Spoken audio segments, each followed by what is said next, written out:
wabarakatuh.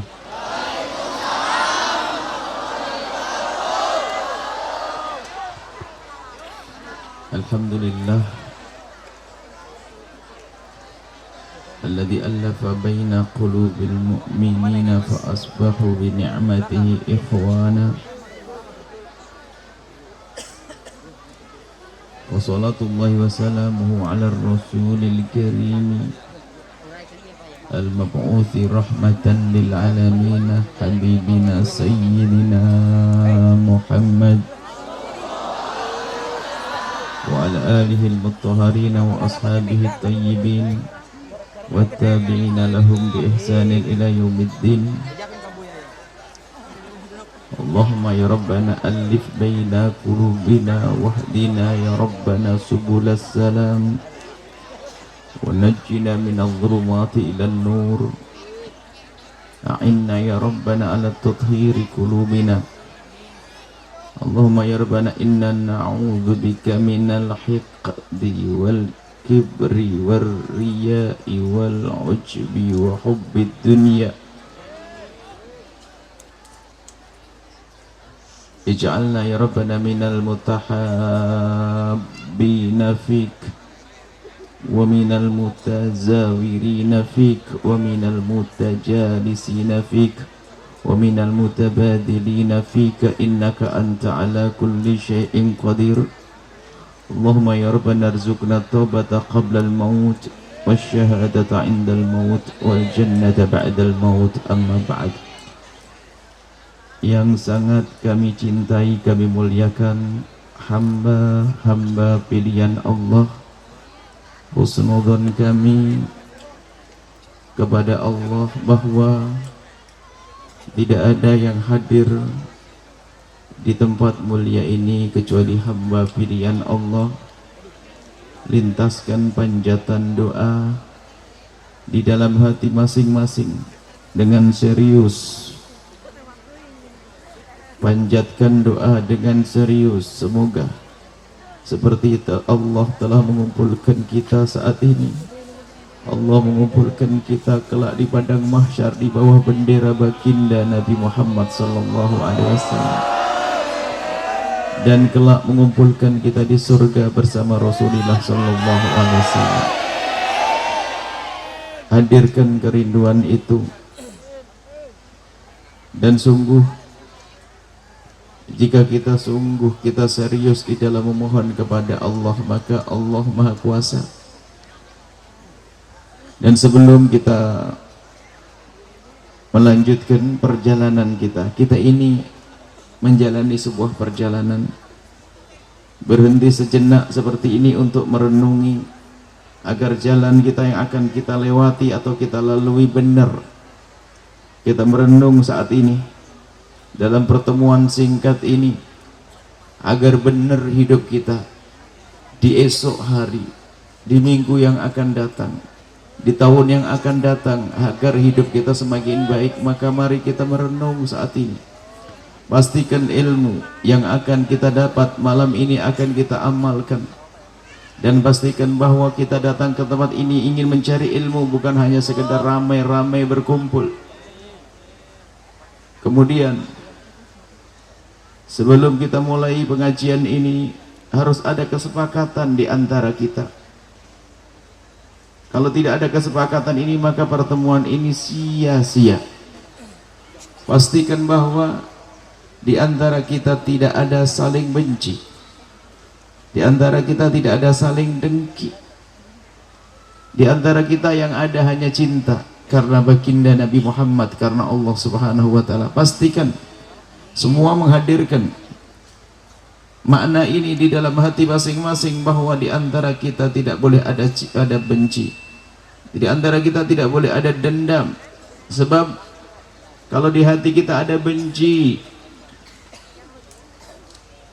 maka ilmu tidak akan bisa pindah dari siapapun.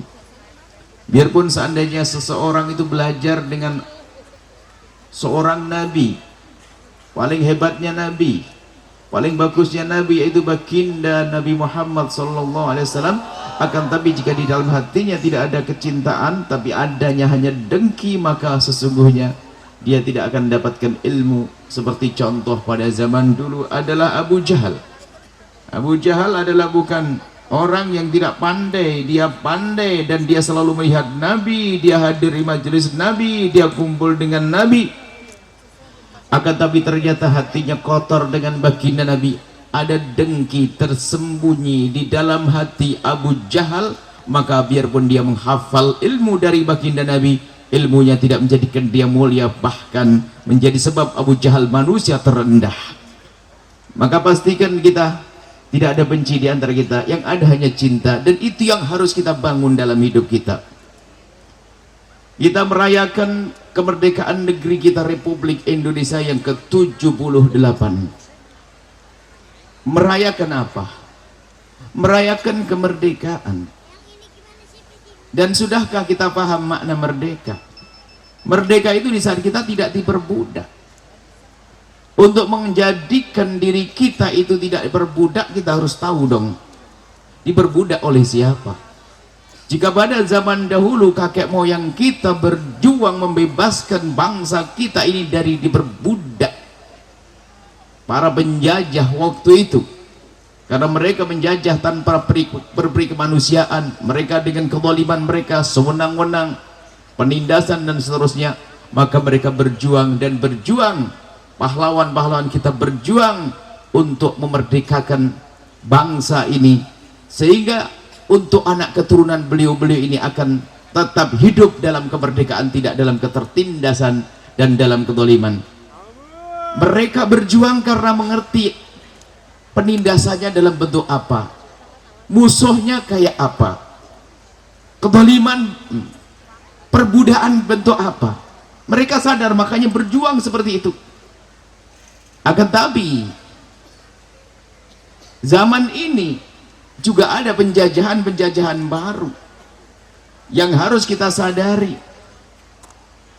Dan ini yang pernah diisyaratkan baginda Nabi. Anggap saja setelah 17 Agustus 1945, seperti halnya waktu perang Badar, merdeka menang, baginda Nabi bersama sahabat Nabi, Nabi berkata, Nabi bersabda kepada para sahabat, biarpun riwayat ini diperselisihkan oleh para ulama hadis, akan tapi makna dari riwayat ini sangat benar, yaitu Nabi mengucapkan, Nabi bersabda, raja'na minal jihadil asghari ila jihadil akbar. Kita saat ini keluar dari perang kecil menuju perang yang lebih dahsyat lagi. Para sahabat Nabi terkaget dengan ungkapan baginda Nabi, perang Badar sedahsyat itu dikatakan perang kecil menuju perang yang lebih gede lagi. Lalu sahabat Nabi bertanya, perang yang besar itu perang apa? Nabi menjawab, jihadun nafsi, memerangi hawa nafsu yang ada dalam diri kita sendiri. Maka jangan sampai kemerdekaan yang Allah berikan kepada kita sebagai karunia agung yang seharusnya kita isi dengan syukur kepada Allah, menggunakan kesempatan sebaik-baiknya untuk mendekatkan diri kepada Allah, beribadah dengan tahta kita, beribadah dengan harta kita, beribadah dengan kesehatan kita. Akan tetapi karena telah dijajah oleh hawa nafsu, bisa jadi kita di dalam kemerdekaan telah menjadi budak hawa nafsu kita sendiri, sehingga kita sudah tidak merdeka lagi. Hidup kita sudah tidak enak karena dengan saudara pun berebut waris karena dia biasa menuruti hawa nafsunya. Dengan tetangga tidak tegur sapa karena mengiri dengki kepada keberhasilan tetangganya. Ustadz sama ustadz pun bermusuhan karena ada kedengkian yang tersembunyi dalam hatinya. Calon pejabat dalam pejabat bersaing bukan untuk bersaing yang sehat, tapi saling menjatuhkan dan merendahkan. Karena apa? Dikuasai oleh hawa nafsu. Tidak perlu menengok orang lain, kita semua punya dalam diri kita sendiri. Mari kita di majelis mulia ini belajar bagaimana kita menyadari begitu bahayanya hawa nafsu yang ada dalam diri kita. Para ulama, guru tarbiyah, ahli tarbiyah, para ahli tasawuf mengajarkan kepada kita tentang ilmu bagaimana memerangi hawa nafsu. Dan itu ilmu yang terpenting, sehingga dikatakan ini ilmu lebih, ini ilmu namanya fardu ain di atas fardu ain. Karena ilmu ini kalau tidak dimiliki oleh seorang ahli ibadah sekalipun, penghafal Al-Quran sekalipun, orang yang jihad di jalan Allah sekalipun, ternyata kalau tidak punya ilmu ini, jihad di medan laga, ternyata disebut oleh baginda Nabi, dia adalah ahli neraka. Bagaimana orang berjihad jihad di medan laga sebagai ahli neraka? Seperti Nabi ingatkan bahwasanya ada tiga model manusia yang pertama kali nanti akan dinyalakan neraka untuk mereka. Nabi menyebutkan model-model manusia yang neraka dinyalakan, kobarannya akan membakar mereka. Yang pertama adalah disebutkan orang yang jihad di medan laga, tetapi jihadnya ternyata bukan karena Allah Subhanahu wa ta'ala, hanya ingin disebut sebagai seorang pahlawan, seorang jagoan. Jihadnya bukan karena Allah, hanya pengen disebut bahasanya grupnya ini grup jihad yang hebat, kelompoknya kelompok penyeru kebenaran, kelompoknya kelompok amar ma'ruf nahi mungkar, kelompoknya kelompok memerangi kejahatan. Akan tapi lupa bahwasanya dia tidak menata hatinya, sehingga jihadnya adalah untuk kesombongan. Ini model yang pertama. Model yang kedua adalah orang yang punya ilmu, ustadz, ulama, akan tapi ternyata mereka juga menjadi ahli neraka. Waktu ditanya, kau untuk apa belajar ilmu? Dia menjawab, karenamu, untuk belajar, untuk mengajar orang, untuk mengamalkan ilmu. Karena Allah, dia menjawab. Didustakan tidak, kau menuntut ilmu, kamu mengajarkan ilmu bukan karena Allah, akan tapi kamu ingin dibilang orang lebih hebat, kau lebih pintar, lebih cerdas, kau lebih kritis, kau lebih hanya ingin disebut sebagai orang yang paling hebat, maka dia ahli neraka. Hati-hati model ini model lagi, hanya pengen disebut sebagai orang paling alim di kampungnya atau paling alim di kotanya, bukan menuntut ilmu, bukan karena Allah, maka dia menjadi ahli neraka. Dan yang ketiga adalah model yang ketiga yang ahli neraka adalah orang yang katanya berderma, dia kaya raya, berderma, bersedekah, ternyata pun ujung-ujungnya dia adalah di neraka. Ditanya, untuk apa kau bersedekah? Dia menjawab, bersedekah karena Allah. Dikatakan dusta, kau berbuat baik bukan karena Allah, akan tapi kau berbuat baik hanya karena ingin disanjung bahwasanya engkau orang yang paling dermawan di kampungmu, dan kau sudah disanjung, mintalah kau pahala kepada orang yang menyanjungmu, terhina ke neraka. Ini adalah model-model. Kita tidak perlu nengok orang lain, kita tengok diri kita. Jangan-jangan saya ini adalah golongan ustadz yang begitu, jangan-jangan saya golongan orang kaya yang seperti itu, jangan-jangan saya golongan orang yang sering berjuang seperti itu. Tidak usah nengok orang lain. Ini hanya gambaran bahwa yang kita perlukan sesungguhnya adalah bagaimana ilmu memerangi hawa nafsu kita, ilmu membersihkan hati kita. Dan malam ini kita akan masuki lautan itu, kita akan masuk ke situ. Makanya kalau ingin berbenah sederhana, jangan anda nengok orang lain, kita sendiri yang ingin berobat. Kita yang ingin berbenah, nggak usah ngelirik tetangga, nggak usah ngelirik saudara, akan tetapi kita sendiri yang perlu kita lihat. Aku yang ingin berbenah. Yang ustadz tengok, aku yang ustadz. Yang seorang kaya, aku yang kaya raya. Yang seorang yang pejabat, aku yang pejabat.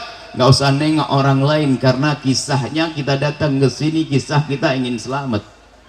Saya ingin benar. Maka kemerdekaan negara kita, Republik Indonesia, harus kita isi. Yang kami serukan di tahun ini adalah mari menebarkan kedamaian, jadi juru damai. Damai di dunia itu sebetulnya mukaddimah kedamaian nanti di akhirat. Tapi orang tidak akan bisa membuat kedamaian, mewujudkan perdamaian di semesta ini, di negeri ini, di kota kita, di rumah kita sendiri, kecuali memang hatinya telah damai. Kuncinya ternyata dalam hati kita sendiri. Yang biasa rebut di luar itu, biarpun atas nama agama atau politik, dia suka berantem sama istrinya, gak usah banyak tanya, karena memang hatinya kotor. Hati ribut, bukan hati yang lembut, bukan hati yang penuh kasih, bukan hati baginda Nabi, tapi hatinya hati yang keras, hati yang kotor, dikuasai dengan kebencian, kedengkian, dendam. Dan mari kita malam ini berusaha untuk memangkas kebencian, kedengkian, dendam di dalam hati kita. Kalau kita pikir dengan akal kita, kan aneh, bapaknya sama, ibunya sama, kenapa tidak tegur sapa, kenapa berantem? Rebutan waris. Ustadz dengan ustadz tidak tegur sapa, akidahnya sama, manhajnya sama, ahli sunnati wal jamaati sama, sufiyahnya sama, asy'ariyahnya sama. Kenapa kok kalau berpapasan matanya tidak bisa sejuk pandangannya? Kenapa itu semuanya terjadi? Tidak perlu kita nengok orang lain, kita sebagai apa saat ini? Malam ini kita ingin berbenah, kita ingin pulang ke rumah kita, maka kita ingin pulang membawa keindahan di rumah kita. Kita ingin mendebarkan kedamaian. Itulah mengisi kemerdekaannya sesungguhnya. Tidak mungkin kita akan menjadi juru damai di semesta ini, di negeri ini, di kampung kita, kecuali kita sudah belajar damai dalam diri kita. Urusan hati masing-masing, urusan hawa nafsu kita sendiri yang harus kita perhatikan saat ini. Ayo pelan-pelan kita tengok diri Anda. Caranya kalau berobat kan bukan kita ngelihat sehat, badan kita sehat dulu, cari penyakitnya. Ya repot adalah orang yang tidak tahu penyakitnya. Yang tidak tahu penyakitnya bagaimana bisa berobat? Anda lihat diri Anda mungkin punya permasalahan dengan saudara. Hei hamba Allah, kalaupun Anda hari ini seperti ahli neraka karena Anda berebut waris, karena berebut waris adalah ahli neraka yang berjalan di atas bumi. Kalau ternyata Anda orang semacam itu, kami husnudzon malam ini Anda akan berubah. Anda akan damai dengan keluarga Anda. Anda yang ustadz, yang saling dengki, tidak senang ustadz yang lain maju, tidak tahu dengki karena apa? Itu adalah orang yang setiap hari habis pahalanya, bisa saja menjadi orang bangkrut. Ternyata di akhirat nanti nggak ada surga baginya.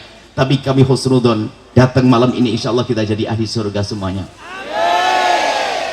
Yang pejabat yang selama ini bersaing dalam dunia perpolitikan, mungkin berebut kekuasaan dengan kejahatannya, kami husnudzon yang berkumpul di tempat ini insya Allah, kalaupun berebut kekuasaan adalah dengan cara yang sehat karena Allah subhanahu wa ta'ala, sehingga mereka selamat. Maka sekarang kita perlu menata hati kita. Ini yang paling penting, damai. Ayo bagaimana hati kita damai? Hati damai itu, lihat indahnya orang yang punya hati damai, kebahagiaannya tuh tidak pernah berhenti. Orang selama ini mungkin menganggap bahagia itu di saat aku bisa beli motor, beli mobil, bisa bangun rumah, itu mah biasa. Tapi lebih dahsyat lagi adalah Anda tidak keluar uang tapi Anda bahagia. Cukup Anda melihat tetangga bangun rumah, Anda ikut seneng. Tetangga beli mobil, Anda ikut seneng. Tetangga sukses, Anda ikut seneng. Gak pakai modal, itulah orang hebat. Tapi sebaliknya, lihat itu si bodoh. Si bodoh, tetangga beli mobil, sakit hati dia. Mobil dapat duit dari mana dia? Mobilnya tidak nabrak dia, juga mobil sebannya tidak nginjek, tidak menindas, menggilas kakinya, lampunya tidak menyemprong mengenai matanya, lampu tidak, itu semuanya. Tetapi cukup lihat mobilnya saya sudah. Kalau Anda orang semacam itu, ingat Anda parah, Anda punya penyakit berat. Kalau Anda tidak segera obati, Anda akan tersiksa. Ujung-ujungnya adalah neraka. Itu namanya dengki. Kalau Anda seorang ustadz, lihat ustadz sebelah mau sukses, kalau Anda kebingungan, ingin menjatuhkan dia dengan bermacam-macam cara, sok ilmiah gayamu,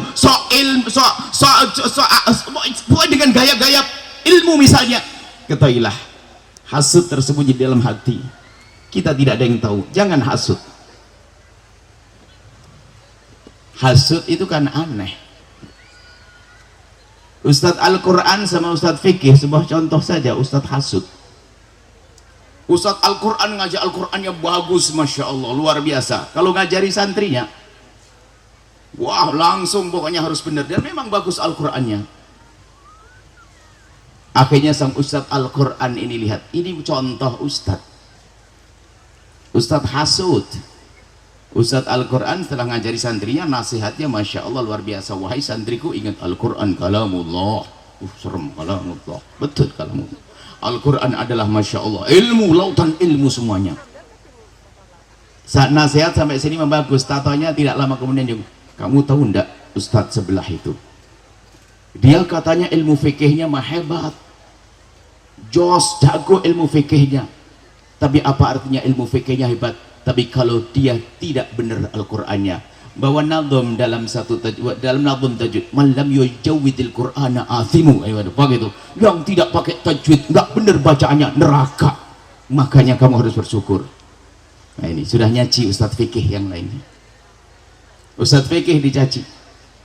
Ustadz fikihnya rupanya satu madhab, cuman beda ilmu saja. Ustadz fikihnya ngajar fikih, wahai anakku, fikih itu memahami agama, agama untuk bisa beramal, untuk selamat. Kalau orang tidak punya fikih seperti nggak punya agama, karena nggak akan bisa beramal, biarpun beramal akan salah. Maka fikih penting, maka ilmu paling penting bagimu adalah fikih, wahai anakku, wahai santriku. Apa artinya orang menghafal Quran tidak ngerti fikih? Nah ini sedang teman-teman ini model Ustadz. Ini gaya-gaya Ustadz begini berantem ini. Ustadz model apa itu? Tapi kalau Ustadz Quran yang cerdas sama Ustadz fikih yang cerdas, kan cukup begini. Ustadz Al-Qurannya ketemu Ustadz fikih. Hei Ustadz fikih, wahai Ustadz fikih, saya itu ngapal Quran telat. Tamat SMA baru pengen ngapal Quran, akhirnya lambat ngapal Quran, sampai 25 baru hafal Quran. Sehingga aku selama ini hanya ngafal Quran, tidak ngerti fikih. Tapi orang pada ikut, santri-santri banyak. Tolong Ustadz fikih, saya itu hanya punya Al-Quran saja, tapi anak saya harus ngerti hukum fikih dong. Ustadz bisa ngajar tempat saya atau tidak? Tolong Ustadz ngajar tempat saya biar santri saya ngerti fikih. Wah ini baru terus Ustadz fikihnya nggak mau kalah. Oh Ustadz, ntar dulu, saya itu terlalu serius belajar fikih sampai kurang belajar Al-Quran, tajwid saya belepotan, makanya saya nggak mau jadi imam di masjid jame itu. Maka dari itu Ustadz, tolong, anak mau ngajar tempat ente ngajar fikih, tapi ente ngajar tempat saya Al-Quran. Ini baru Ustadz bener, nggak usah berantem. Tapi Masya Allah, dalam dunia ini macam-macam, alasannya macam-macam. Ya ini kan gayanya ilmiah, gayanya masalah ilmiah, gaya masalah ini, tapi malah menjadikan sebab permusuhan. Nggak begitu. Gayanya fikih, gayanya tajwid, memang benar semuanya. Ya nggak tajwid ya salah, kalau disengaja ya dosa. Tapi bukan itu yang kami maksud di sini. Kadang orang mencari-cari kekurangan orang lain hanya ingin mengangkat dirinya.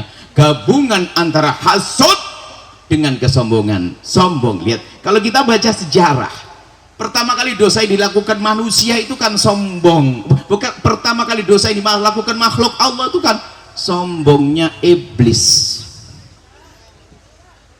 Sombongnya iblis.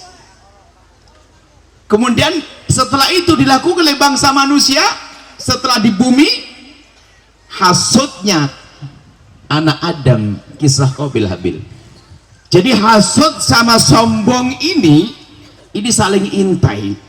Makanya yang punya kelebihan muncul sombong, merendahkan yang lain. Yang punya kekurangan hasud. Ini kurang macam-macam pokoknya. Yang kurang ilmu hasud yang banyak ilmunya. Yang kurang santri banyak yang kurang, yang santrinya sedikit. Ini Ustadz, yang santri sedikit hasud sama. Yang santrinya banyak sombong. Nah ini semuanya setan semuanya, biarpun kelasnya Ustadz. Manhajnya bukan manhaj Nabi Adam, manhaj kita kan manhaj abawi, madhabnya madhab Nabi Adam. Ini madhabnya iblis. Gayanya iblis apa? Sombong, menyombongkan tentang unsur pribadinya. Ditanya kenapa ente iblis disuruh sujud kepada Adam, sujud penghormatan nggak mau. Dia menjawab, ana khairun minhu, aku lebih bagus dari dia. Khalaqtani min nar, kau ciptakan aku dari api dan kau ciptakan dia dari tanah. Nah, ini kan sombong. Siapa yang bilang kalau api itu lebih bagus dari tanah? Dari mana? Ini merasa lebih hebat, ini lo muncul di sekarang ini banyak madhab iblisi, bukan madhab abawi, bukan madhabnya Nabi Adam. Oh, kita itu anak Adam kok ikut madhab iblis. Nggak usah ngoreksi orang lain, saya perlu koreksi diri saya sendiri. Anda nggak usah ngoreksi orang lain. Saya. Sekarang tengok apa yang Allah berikan pada Anda. Jangan-jangan gara-gara kelebihan itu sombong. Jadi kalau sombong itu karena kelebihan, di saat nggak punya maka dia menjadi hasud. Yang hasud kan orang fakir karena tetangganya kaya, kan gitu. Dia fakir, nggak punya, atau dia santrinya lama bangun pondok nggak banyak santrinya, itu ustaz baru kok santrinya banyak, mulai hasud dia. Nah kalau sudah hasud macam-macam sebabnya. Kalau sudah ada penyakit hasud, maka disebutkan hadis Nabi, al hasad itu ya'kulul hasanat kama ta'kulun nar hatab. Kalau sudah ada di hati kita itu hasud, dengki, itu menghabiskan amal. Kenapa kok menghabiskan amal? Karena hasud, dengki di dalam hati itu mengundang dosa-dosa yang lainnya. Kalau sudah orang dengki, Bu, Pak, itu biasa aja menfitnah, mencari-cari kesalahan, pokoknya bikin orang deh jadi mengusui dia deh.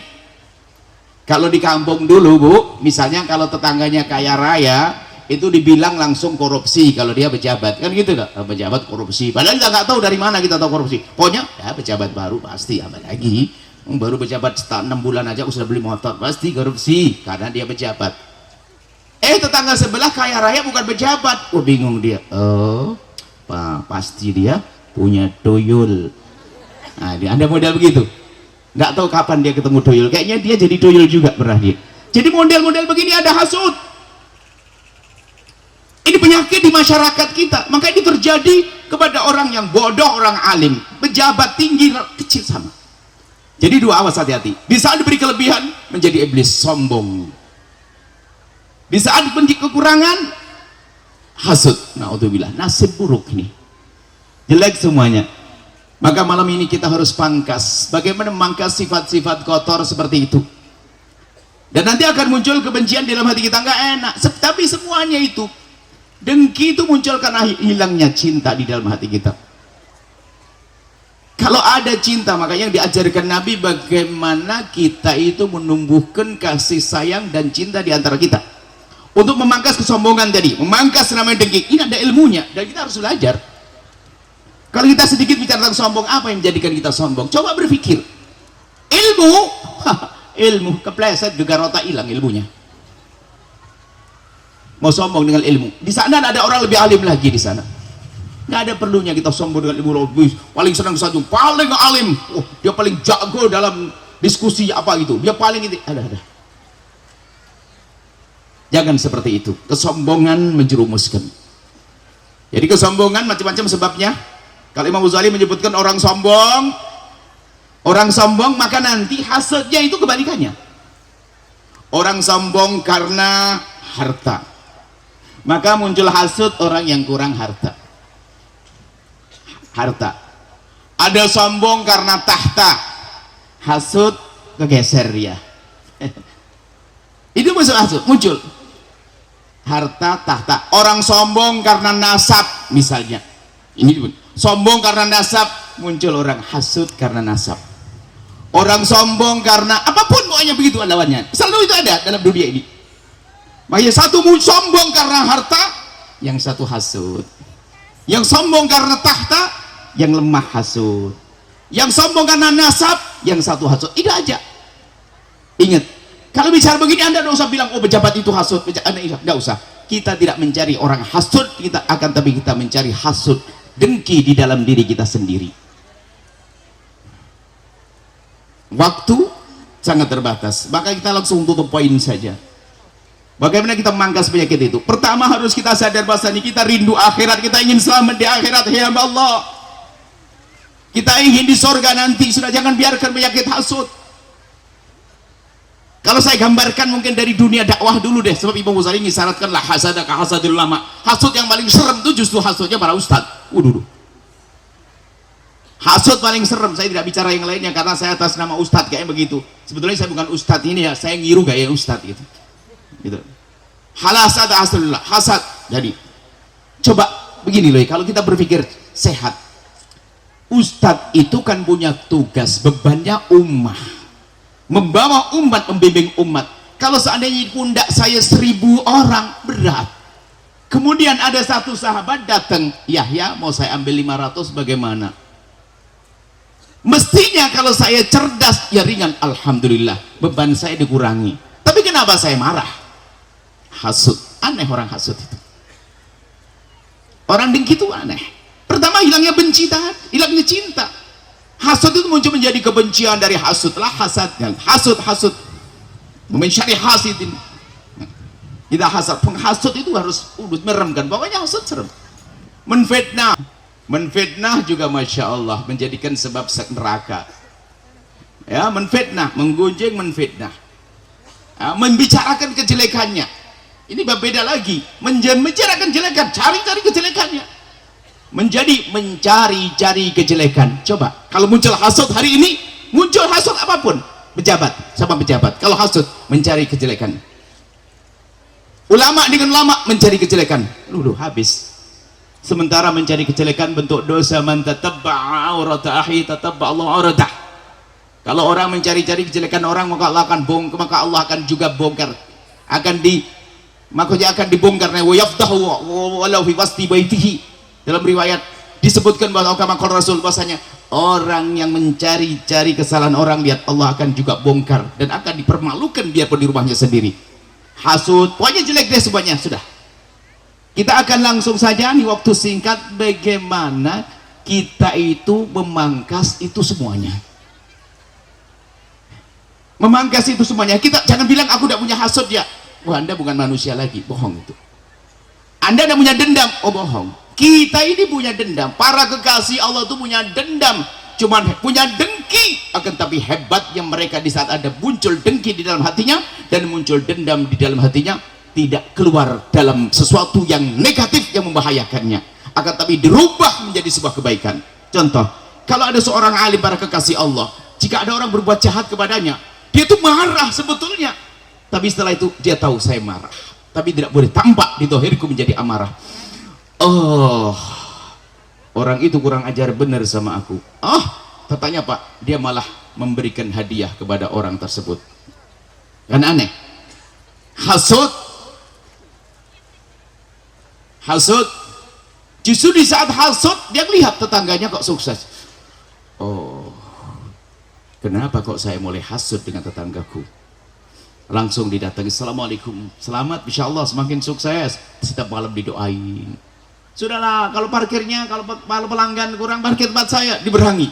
Hasud di dalam hati ya sebetulnya semula, tapi malah muncul kebaikan. Itu hebatnya mereka. Jangan berkata aku tidak punya hasud, bohong. Justru kelebihan kita sebagai manusia, ada hawa nafsu yang kita perangi, naik pangkat kita. Kita bukan malaikat. Kita bukan malaikat. Anda punya hasud, Anda punya dengki. Cari itu dengki dalam diri Anda. Dengki dengan siapa? Hasud dengan siapa? Dendam kepada siapa? Cari itu, kemudian obati dengan itu juga. Kalau Anda mulai dendam dengan saudara Anda, bergegas Anda pulang dari tempat ini nanti malam, gempur saudara Anda yang Anda dengki, Anda benci itu, dengan panjatan doa di tengah malam sepuas-puas Anda. Panjatkan doa, ya Allah berikan segala kebaikan, lapangkan rizkinya, jaga keluarganya. Kemudian di esok hari Anda bisa memberikan hadiah kepadanya dan seterusnya. Kalau Anda seorang ustadz, kok ngedengki, tiba-tiba muncul dengki, Anda tahu dulu dong. Yang repot nggak tahu kalau dia mendengki itu repot. Adapun masalah mengemas dan menghantam dengan model macam-macam, iblis pintar merubah-rubah amal jelek seolah menjadi amal baik. Itu kan tazyin syaitan dari dulu. Dihiasi oleh syaitan, kadang berbuat jelek seolah-olah jadi kebaikan. Itu kan gayanya iblis. Makanya sudahlah, kita harus waspada. Yang ustadz misalnya, kalau ada dengki dalam hati Anda, tentu seorang ustadz lebih tahu dong seharusnya. Dengki menjerumuskan. Ada, kita punya pesantren, tetapi pesantren tetangga lebih makmur lagi. Oh ya Allah, ini pesantren baru sebelah ini kok semakin gede, ya Allah. Didatangi, assalamualaikum, kasih motivasi. Mungkin seorang kasih tahu, wahai jamaah, itu pondok tolong doain, bantu dan sebagainya. Perangi begitu. Jangan malam dia tahu ini, tahu enggak sekolah di mana, keluar di mana? Saya luar negeri, dia mah lokal. Wah, ini ada model-model nih yang luar negeri sombong dengan luar negerinya. Atau nisbatkan pada kiainya, saya muridnya ini, dia belajar di mana? Nah, ini repot. Baik, singkat sebagai pungkasan, sadari dulu kalau Anda pengen benar malam ini, Anda harus berani mencari siapa yang selama ini Anda dengki untuk damai, dan siapa yang Anda benci hari ini karena ulahnya dia. Jangan biarkan benci itu nyeksa Anda. Benci dengki itu satu paket, kakak adik dia. Makanya benci, ya, dengki itu langsung benci. Kalau sudah ada dengki langsung benci. Maka biasanya sebagian ulama hanya membahas tentang benci saja atau dengki saja. Sebab kalau sudah benci langsung dengki, benci itu tidak enak, Bu. Coba surat gambarnya benci dengan dengki sama. Dengki itu kalau lihat mobilnya tetangga sakit, lihat rumah tetangga sakit, lihat anak tetangga sukses sakit, dengki. Lihat ayam tetangga lewat juga sakit, itu dia, ayam dia. Sama. Dendam, benci pun juga demikian. Kalau sudah benci, naudzubillah, ngelihat rumahnya, mau hadir pengajian begini pun jadi terseksa kalau orang punya benci dan dengki. Anggap saja dia ahli pengajian, jago pengajian, hati-hati ya. Orang yang suka berbuat baik setannya juga gede loh ya. Kalau Imam Nawawi, Imam Ghazali menyebut dengan melihat Al-Kashf wa Tabyin, mengungkap tentang orang-orang tertipu, itu ternyata ranking tertinggi orang yang gayanya ahli ibadah. Orang ahli ibadah, ngapal Quran, kelas-kelas ustadz, itu gampang muncul dengki dalam hatinya. Wah, serem banget itu. Coba saja kita punya gambaran dulu dah, biar nanti cara memangkasnya itu serius. Kalau Anda punya benci, dengki, dendam, itu satu paket di dalam hati. Contoh aja, satu orang menghadiri pengajian, ada seorang ibu yang sangat kelihatannya masya Allah ibadah baik, dengar berita ada pengajian, dan pengajian ini pengajian ustadz yang sangat dicintainya. Tak taunya dia telat, karena telat nggak dapat tempat, berdiri nggak kuat, duduk di tanah, bingung dia, oh toleh sana toleh sini. Tak tahu yang lihat di depan masih ada tempat kosong. Alhamdulillah, langsung dia bergegas duduk depan. Senengnya dia. Kenapa? Duduk di paling depan, bukan ibu maksudnya, pun tidak usah tersinggung ini cerita. Duduk di paling depan sampai bisa ngelihat ustadznya. Alhamdulillah, baru duduk berdiri, belum 5 menit dengar sang ustadz, sadar ternyata yang di sampingnya orang yang didengki dan dibenci. Sudah mulai miring, ngapain duduk di sini? Itu udah lihat nasib buruk orang punya dengki. Begitu seterusnya. Ustadz dengan ustadz juga gak enak. Coba kalau tadi dengan cinta nih, wah pelukan serius nih, sampai sakit tangan saya. Wah ini serius karena cinta. Coba ada dengki, deh Allah subhanallah, ini cinta itu indah ya, itu bilang bangun, gak usah pakai dengki-dengkian. Bagaimana sekarang memangkas benci dan dengki untuk menjadi damai diri kita, untuk bisa menjadi juru damai pada akhirnya. Bohong jadi juru damai kalau dia tidak bisa damai dalam dirinya, hatinya masih kotor, jadi juru damai, pengadu domba pada akhirnya. Cari kawan, grup, suami istri juga begitu kan. Kalau sudah suami istri, anggap saja yang punya dendam itu saya pak, mantan istri, mantan suami, anak jadikan klub, yang satu ikut abahnya, yang satu ibunya, berantem, caci maki, olo-oloan. Juga begitu. Dia tidak sadar kalau rusak ibunya, rusak anaknya. Makanya kami sampaikan, hei ibu janda yang baik, yang pisah sama suaminya, kalau ada, nggak usah angkat tangan, saya cukup jadikan anakmu tetap baik sama bapaknya, biarpun bapaknya dolim kurang ajar, nggak usah diracuni anak anda. Setiap hari kau bilangin, bapakmu yang begitu, nggak usah. Tinggal bilang, sayang, kau sudah ngerti tentang ayahmu ya? Karena mesti dengar tentang kejelekan ayahnya. Sayang, ayahmu tetap ayahmu sampai kapanpun. Kau berjanji nanti kalau kamu sukses, kau tolong ayahmu ya. Kau harus cinta ayahmu. Gitu jangan. Tahu ndak ayahmu, masya Allah. Mulai kamu diperut dulu. Tidak pernah. Ini ibu merusak anaknya untuk jadi pendendam, membenci begitu. Kadang seorang bapak juga begitu. Tahu ndak ibumu itu? Ibumu tahu ndak? Ndak boleh begitu. Karena ini adalah permasalahannya hati tadi, hai hamba Allah. Malam ini ayo kita selesaikan. Serius. Kita belajar serius, bukan hanya ramainya kumpul begini, ramainya gawe. Kita ingin serius, pulang kita harus ada sesuatu yang kita kerjakan di rumah kita. Pangkas benci, dengki, dendam tadi. Kenapa? Nggak akan mungkin kita jadi jurang. Biarpun katanya jadi ustadz pengadu domba, mulutnya menjadikan orang bermusuhan, lesannya menjadikan orang saling benci. Karena apa? Tidak dari hatinya, yang hati yang punya mata kasih, matanya bukan mata kasih, hati yang penuh kasih, seperti yang diajarkan Nabi SAW. Baik. Setelah kita menyadari bahwasanya benci dengki itu adalah kayak begitu tadi, kesombongan juga begitu. Jadi ingat, rambu-rambu dulu ya. Sombong karena kelebihan biasanya. Kebalikannya adalah dengki, begitu biasa sudah. Kalau kan dengki biasanya lagi lemah dia. Sombong benar lagi unggul. Makanya kalau orang sombong itu di saat dia lemah jadi pendengki, kalau orang pendengki di saat sukses jadi sombong. Hati-hati, semuanya jelek. Itu si pendengki kalau ternyata sukses, paling sombong manusia itu. Kalau ustadz kayak orang paling ustadz Jawa Barat. Ini kalau mana? Banten tidak ada, saya tidak. Banten baik semuanya insya Allah. Baik semuanya orang Banten. Misalnya saja, jadi itu. Baik sekarang ayo wahai hamba-hamba yang dalam diri anda merasa punya dengki. Dan jangan ada setelah itu berkata aku tidak punya dengki. Anda harus merasa punya dengki hari ini. Anda lacak, pulang ke rumah masing-masing. Siapa kira-kira orang yang paling benci yang ada di hati anda? Saya tidak senang dengan dia sedikit. Ingat urusan kita dengan Allah dan Rasulnya. Kita ingin selamat, jangan sampai gayanya ahli ibadah, gaya ustadz, jamaahnya banyak, yang dengar pada nangis tapi hatinya dengki. Neraka nanti. Tertipulah dia. Ayo sekarang serius belajar singkat di majelis mulia ini. Pertama dan utama, setelah anda ketemu orang-orang semacam itu, anda harus sadar kalau dia umat Nabi Muhammad sallallahu alaihi wasallam. Marah boleh di saat ada permasalahan, tapi tidak boleh berlarut-larut menjadi dendam. Kalau tidak marah bukan manusia. Ada marah, tapi marah kita tidak boleh marah yang salah. Orang bertakwa di surga bukan orang yang tidak punya kesalahan kan. Bahkan disebutkan adalah salah satu cirinya ahli surga orang bertakwa, wasari'u ila maghfiratin min rabbikum wa jannatin 'arduhas samawati wal ardu 'iddat lil muttaqin. Bergegaslah kalian menuju pengampunan Allah dan surga yang disiapkan untuk orang bertakwa. Orang bertakwa modelnya apa di antaranya? Wal kadhiminal ghaidha. Orang yang bisa menahan amarah, bisa diganggu sama orang. Wal'afina 'anin nasi, tidak cukup sampai dia menahan agar tidak marah, akan tapi bergegas amarahnya dirubah menjadi maaf.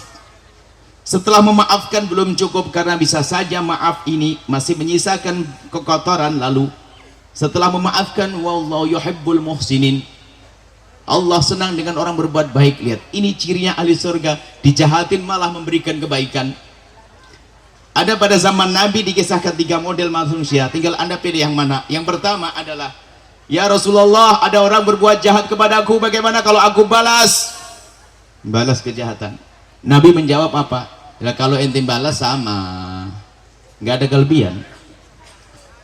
Yang lain lagi adalah orang berbuat baik, lalu aku balas dengan kebaikan. Ya, hal jazaul ihsan ihsan, kebaikan dia harus buat kebaikan, mah biasa. Tapi ingin istimewa gimana? Orang istimewa adalah orang yang bisa dijahatin malah ngebaikin. Bukan itulah penyambung silaturahmi yang sesungguhnya. Man idza quti'at rahimuhu wa salaha. Dijahilin, dijahatin malah ngebaikin, itu istimewa. Bukan kejahatan balas janda. Kita harus belajar saat ini. Lalu kebaikan apa yang bisa kita berikan? Baik, sekarang mulai masuk. Masih ada beberapa menit, masuk kita. Oke, kita punya dengki, punya dendam, sudah ketahuan yang kita dendam A, B, C, D. Maka sadari kalau mereka adalah umat Nabi Muhammad sallallahu alaihi wasallam, yang Nabi bersabda, la yu'minu ahadukum hatta yuhibba li akhihi ma yuhibbu li nafsihi. Tidak sempurna iman salah satu dari kalian itu kecuali sudah mencintai untuk saudara seperti mencintai untuk dirinya sendiri. Pahami itu saudara kita itu. Makanya kenapa harus mendengki? Itu berpikir dulu, berpikir. Cuman setelah berpikir kadang belum cukup, maka harus kita asah setiap malam. Nah, ini pengasahannya ini. Kami sampaikan, kami berikan ini. Penyakit dengki, benci, dendam dalam hati itu penyakit berat. Maka harus copot itu, di operasi berat. Maka yang hendaknya Anda lakukan adalah pertama dan paling utama sebelum yang lainnya adalah pastikan, wahai saudara-saudariku, setiap malam atau setiap Anda mengadu kepada Allah, khususnya di malam hari, ingat, panjatkan doa untuk orang itu dengan doa kebaikan. Nggak pakai duit ya, saya sengaja memberikan resep nggak pakai duit. Kalau pakai duit nanti beralasan nggak punya duit. Kalau pakai kesedekah nanti bilang nggak punya duit nanti. Sekarang kami beri yang paling mudah, doa. Apa sih usahanya ngomong doa, ya Allah berikan kebaikan kepadanya. Akan tapi untuk orang yang kita dengki, orang yang kita dendami, pastikan Anda bisa melakukan itu. Dia pinjam duit kepada ibu, ibu sadar, anggap, bayangin jangan beneran. Dia pinjam duit kepada ibu, janjinya bulan ini, akhir bulan pertengahan bulan ini sudah dibayar, tanggal 15 kemarin sudah lewat lagi, belum dibayar, masya Allah. Ditelepon direcek, di WA nggak balas-balas, padahal dibaca tok. Akhirnya Anda datang ke rumahnya, katanya pergi, sandalnya lengkap, motornya lengkap. Wah ini, akhirnya Anda curiga, jangan-jangan dia nggak pergi. Anda ke belakang celonong, tak taunya di belakang lagi ngitung duit.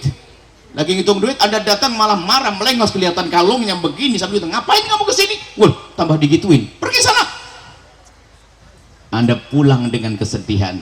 Bayangin, kira-kira setelah itu sampai di rumah Anda bisa ndak ngamalin ilmu tadi barusan tadi? Doain, ya Allah, kurang ajar banget tuh ya Allah, saya pinjemin duit, saya tagih kok susah, malah marah dengan saya. Ya Allah, lapangkan rezekinya ya Allah, semoga suaminya tambah sayang ya Allah, anaknya soleh-soleh ya Allah.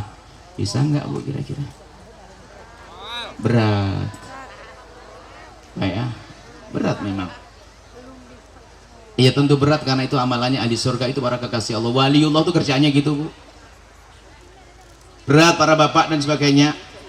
Atau ustadz nih, ustadz yang mana? Ustadz yang baru merintis atau sudah lama merintis, tatonya nggak berhasil. Tatonya ada ustadz baru langsung gede pondoknya. Sudah gede pondoknya, sedikit kurang berakhlak. Boleh, sedikit kurang berakhlak lagi. Walah, sudah nggak sowan lagi. Boleh sowan ini. Kita muncul sombong gara-gara tua nggak disowani, ada yang marah kita nih. Nggak sowan lagi. Kurang ajar. Wah, ini anak muda main sore. Yes. Awas nanti malam. Ya Allah, itu anak muda berkiprah. Ya Allah, lapangkan rizkinya, jadikan makmur pesantrennya, jaga akhlaknya, muliakan dia, ampuni dia ya Allah, jadikan santrinya jadi ulama semuanya. Bisa ndak Anda sebagai ustadz yang ngiri doain begitu? Nah ini ustadznya, ini tantangan. Langsung bilang bahasanya, ustadz saya kirim 3 DO semen nanti tambahan. Wah, bisa ndak? Ini ada tantangan ustadz nih, kalau mau jadi ustadz berani begitu. Jangan. Berat. Semuanya mengatakan berat karena memang ini amalannya para waliullah. Waliullah itu ya begitu. Waliullah itu benci ada tapi dipangkas, berubah jadi keindahan. Dendam ada, dipangkas menjadi indah. Maka Anda pulang dari tempat ini harus pangkas benci, sehingga Anda yang semula lihat tetangga Anda tidak nyaman, Anda hari ini jadi senyum. Tapi operasi dulu, setelah hidup dioperasi nggak bisa, tetap saja dengki. Lah malam ini kita operasi hati Anda, kami operasi, dioperasi. Caranya adalah cabut benci dan cabut dengki dengan memberikan kebaikan, dimulai dari panjatan doa. Panjatan doa. Pastikan Anda bisa doain, hei Ustadz, doain Ustadz seberang. Hei Kiai, doain Kiai sebelah. Hei pedagang, doain pedagang sebelah. Waduh, berat banget ya. Sudahkah dia kaya, kurang ajar lagi. Mentang-mentang, Masya Allah. Oke, berat. Mendoakan memang berat, karena pekerjaan para waliullah. Kalau sholat 10 rakaat bisa saja semalam di program, nanti setiap 2 rakaat kasih satu mangkok soto, sudah oke lah. Tapi ini pekerjaan berat, ini bukan main-main. Para waliullah, kerjaan waliullah ada membersihkan hati. Mereka lah yang datang pada Allah biqalbun salim, salamatus sudur, hati bersih, itu wali. Biarpun orang baca kitab Ihya Ulumuddin dengkinya ada banyak begitu loh. Imam Ghazali yang isyaratkan, bukan saya. Imam Ghazali punya Ihya. Wah, bacaannya kitab tasawuf, sufi, tasawuf, tapi dengkinya menggunung dalam hatinya. Masya Allah ada. Anda tidak usah mencari siapa, cari Anda sendiri. Jangan-jangan Anda yang punya dengki. Operasi berat tadi itu. Tapi kalau operasi berat itu nggak akan mampu Bu. Bohong kalau ada orang mengatakan bisa tadi. Ibu, duitnya dipinjam, orangnya susah dicari, kira-kira Ibu bisa doain dengan doa kebaikan? Bisa. Bohong Ibu, enak. Kayak sudah jadi wali aja nih. Jawabnya sedikit susah, berat. Mendoakan ustadz, doain ustadz berat. Calon pejabat, calon bupati, doain calon bupati berat. Mau saingan kok, mendoain gimana sih? Padahal kalau doain mah hebat dia. Ada. Itu operasi berat. Maka Anda tidak akan mampu kecuali Anda sudah minum obat biusnya. Nah ini saya sampaikan obat bius agar Anda mudah mendoakan orang lain, dan setelah itu lesan Anda tidak akan menjadi lesan kotor. Obat biusnya adalah, ingat obat biusnya. Setelah ini Anda kalau dengan obat bius ini begitu mudah Anda doain orang lain, dia pun dalam keadaan marah, Anda dengki karena sudah dibius Anda. Obat biusnya saya beri dari baginda Nabi Muhammad SAW dalam satu riwayat, ma min abdin muslimin yad'u li akhil muslimi ala dhaghril ghaibi illa wa qala al malaku walaka bimithlin. Tidak ada seorang mendoakan orang lain yang orang itu tidak ada di hadapannya. Tidak ada di hadapan, maknanya nggak kelihatan boleh, atau lagi bermusuhan, bermasalah. Tidak ada orang yang mendoakan orang lain yang lagi bermasalah dengan doa kebaikan kecuali malaikat menjawab walaka bimithlin, kamu dapat duluan. Dikatakan oleh para ulama, doa yang sangat mudah dikabul oleh Allah adalah doa dengan cara ala dhahril ghaib, doa kayak begitu. Kalau anda lihat orang jahat, jahil pada anda, kurang ajar pada anda, malam anda gembur dengan doa kebaikan, maka yang diberi oleh Allah terlebih dahulu adalah anda. Sehingga tidak usah repot-repot komen doa. Ada sebagian orang tuh kalau pengen doa begini, saya mau umroh, mau doa di Mekah. Kelamaan kapan umrohmu? Ada satu cara doa yang sangat mudah dikabul oleh Allah. Nggak usah bingung muter sana kemari, nggak usah pergi ke tempatnya kiai, nggak usah kelamaan nantinya ketemu kiai, kadang kiainya susah dicari. Ada cara doa yang sangat mudah dikabul oleh Allah, dan Nabi yang menyebutkan, Nabi tidak pernah bohong. Ada satu doa yang sangat mudah dikabul tapi sangat dilupakan oleh hamba Allah, yaitu apa? Doa dengan cara mendoakan orang lain. Maka pastikan anda bisa mendoakan orang lain, khususnya yang kurang ajar kepada anda. Di saat anda bisa melatih terus, anda biasakan dengan mendoakan orang lain tersebut, maka Allah akan kabul untuk anda yang pertama. Yang kedua, perlahan demi perlahan dengki yang bersembunyi di hati anda akan terkikis habis. Anda panggas setiap saat. Ini resep Nabi Muhammad, itu obat biosnya. Insya Allah setelah ini anda pulang sudah mulai bisa ya.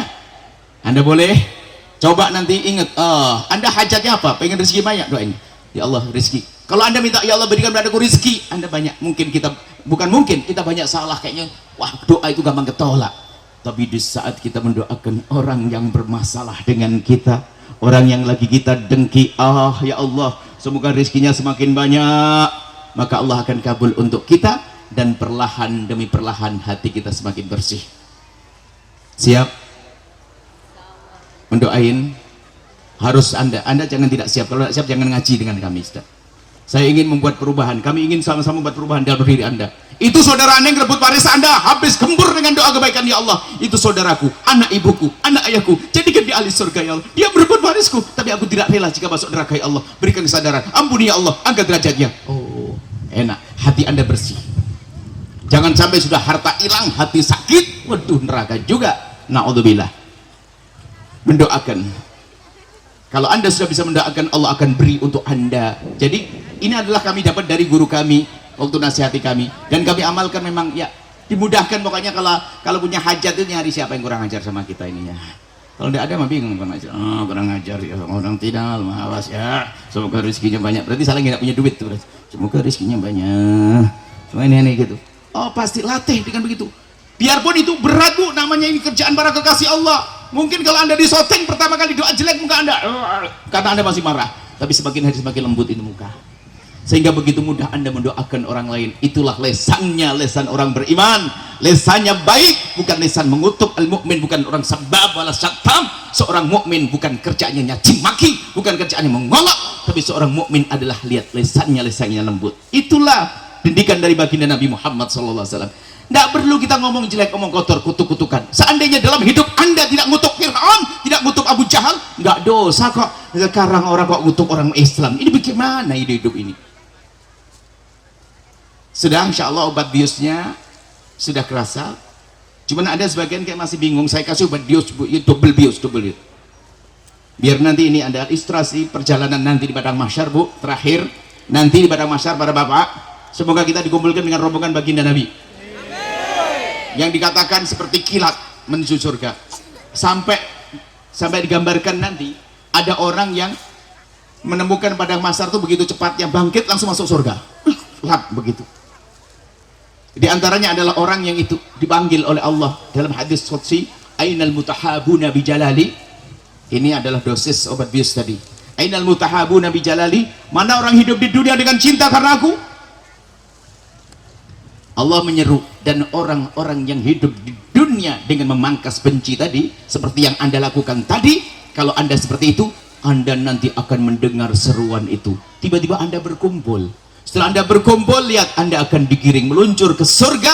Yang orang-orang munafik, orang kafir puluhan ribu tahun di padang mahsyar, akan tapi orang-orang yang seperti anda tadi akan meluncur ke surga laksana kilat.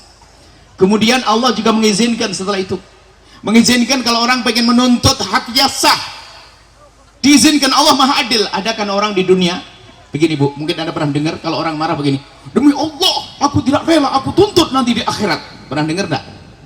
Kalau anda pernah dengar, batal jadi menantu bu. Serem punya menantu kayak itu, batal jadi besan. Jangan punya menantu kayak begitu. jangan punya besan kayak begitu, jangan punya mertua kayak begitu. Wah, hidupnya mendendam begitu. Demi Allah, aku tidak rela, aku tuntut nanti di akhirat. Ya, serem manusia ini. Gambaran nanti di padang mahsyar seperti itu. Pendendam atau orang ingin menuntut, diizinkan menuntut. Diizinkan menuntut sampai ayam jago yang zalim dengan jago yang lainnya diizinkan. Saya bayangin saya itu pendendam di dunia ini. Saya marah lah, awas tak, tuntut akhirat, tuntut akhirat, tuntut akhirat. Diizinkan saya untuk nuntut di akhirat. Tak tuntut si A, si B, si T, katanya belum beres. Setelah selesai saya noleh. Rombongan-rombongan tadi sudah di surga, saya ketinggalan. Karena begitu saya mikir, lah ndak usah deh saya marah-marah dengan umat Nabi Muhammad. Daripada saya terlambat, mending saya maafkan mulai hari ini. Kalau ada orang berbuat salah padaku di masa lalu, urusan pribadiku. Jika ada orang berbuat salah di masa lalu atau yang akan datang, sudah saya maafin deh. Apapun deh, saya tidak mau deh nuntut di akhirat, nanti malah ketinggalan. Yang berbuat salah dengan saya, yang akan datang atau yang lalu, sudah saya maafin deh. Asalkan dia umat Nabi Muhammad, saya maafin. Saya tidak mau nuntut, nanti repot. Biarpun saya boleh menuntut, saya akan maafkan. Nah ini adalah ini obat bius. Ibu pengen ketinggalan? Pak pengen ketinggalan di padang mahsyar? Padang mahsyar itu luar biasa. Belum neraka sudah kayak neraka itu. Panas, gak ada minum. Putih dah hamparan ini. Orang bingung ngalor ngidulnya nggak tahu. Panas berpuluh-puluh tahun, akan tapi orang hidupnya dengan cinta meluncur ke surga seperti kilat. Mau ketinggalan di padang mahsyar? Kalau tidak mau, oke. Lah, amalkan amalan tadi. Jangan membenci dengan sesama, jangan dengki kepada sesama. Urusan pribadi, maafkan, mudah maafkan. Menuntut di mahkamah sah, tapi tidak boleh dengan benci dan dendam. Kalaupun berhasil, alhamdulillah. Kalau tidak boleh jadi benci dan dendam. Ini obat biusnya, insya Allah sudah aman. Kalau sudah pakai obat bius 2 cup tablet begini, kok ternyata Anda